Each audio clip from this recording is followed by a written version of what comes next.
Today, we're going to talk about the life of a female writer from the Roaring Twenties, Minnie Courtoises. Even though she was one of the greatest writers of her time, back then people knew her as Benjamin Carter, who was rumored to be her partner, but it was never confirmed as the couple wasn't seen together in the last few months of Minnie's life. Minnie Courtoises was born on the 20th of February in 1895 in a normal neighborhood in Thessaloniki. She was the first of the children of her parents Mary Leclerc and Panos Courtoises. After 7 years spent in her hometown, her whole family immigrated to Chicago, Illinois, United States of America.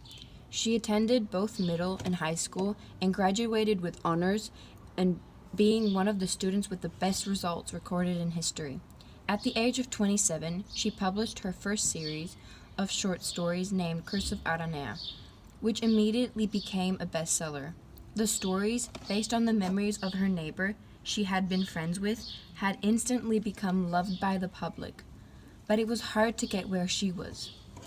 Her next work were not as successful as the first one, and things started to be more difficult for her. So basically, it was like a love story from the movies. Her parents met in France, Paris, because her mother was from France, and they fell in love immediately. And then, because her mother didn't have any job in France and they didn't have any money, her father proposed to her, and they got married, and then they ran away to Greece. Um, She lived her first 10 years of life in Thessaloniki in Greece, and then, because they didn't have any money again, they ran away to Chicago, Illinois, in the USA. Uh, Her childhood was pretty easy for her because she was very smart. Actually, she was smarter than any other kid of her age, so she didn't have any problem in school.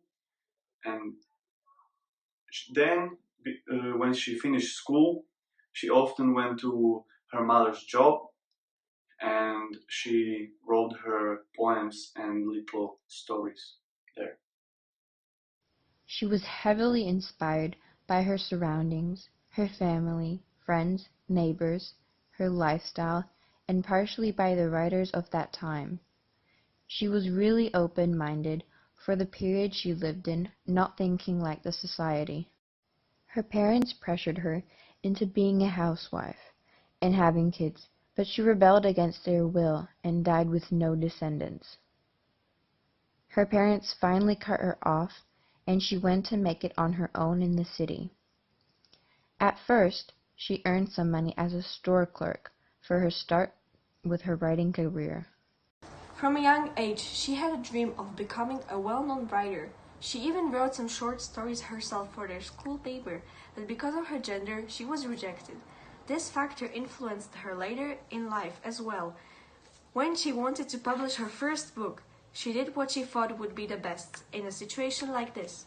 She created a fake name, pretending to be a man. Finally, her book was published and it was instantly became a bestseller. Even though everyone praised this Benjamin Carter and no one knew her, she made quite a fortune. It was thanks to her male friend whose name she used. She thought that when she published the bestseller and was wealthy, that she would be safe. At first, it seemed so. She started to drink a lot and have many problems because of it. Uh, she started to spend more money than her income was, so she started to have many huge debts, and she needed help. And the only help and the only family she had was her sister and her niece, but they got their own problems, so they couldn't help her much. And she was in need of help. She was desperate for help. So, could you tell us more about Minnie and how her whole childhood went? I remember I was around 6 or 7. Well, mostly my mom telling me stories about their childhood together, how she would make up stories before bedtime just for her. I remember how all the children loved her and instantly gathered around her around Christmas and every family meeting ever. She had a really vivid imagination. She could make up stories in an instant, and it was incredible. Me and my mom, we knew her secret, and my mom was really proud of her. How far she'd come, how successful she became, even though things got a bit stuck in her head. Uh, Eventually, she started drinking, and her vivid stories became just slurred words. I don't really blame her for drinking because she was always worried about her next book. Will it be successful? Will it be purchased? Or will they even publish it? She was just trying to drown out her sorrows, and I try not to think about the bad memories, only the good ones. Okay, thank you so much. Minnie died in a rainy April night in 1929. After 20 years of her life on an anniversary of her work, her niece came up with the truth that she was a female writer. To this day, her work inspires young female authors to pursue their dreams and ambitions of becoming a writer. Her work has inspired many people around the world to follow their dreams and never give up. The Curse of the Aranea won many awards after Minnie's sudden death.